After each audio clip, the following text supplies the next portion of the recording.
Hej alle sammen, velkommen tilbage til en ny video. Jeg har tænkt mig om på det her. Måske kommer jeg til at slette alle mine videoer i min kanal, men jeg kommer til at lave mere videoer. Jeg tror, jeg kommer til at lave FIFA eller Fortnite videoer, sådan der, når jeg har nok penge til det. Ja, og så jeg kommer snart til at, sikkert i morgen, så kommer jeg til at lave en livestream ved samme klokken 3:30.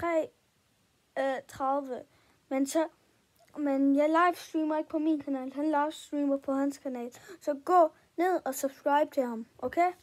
Og subscribe til mig. Og jeg giver også en shoutout til Mr. Nord. Så bare skriv Mr. Nord på YouTube, og så kommer hans kanal op. Det er en dreng med briller på. Så ja. Bare please gør det. Alt af det. Og så, jeg tænker mig om, hvis jeg skal lave det til Koran og FIFA og Fortnite videoer. Okay, hej. Ja, jeg kommer tilbage med ting,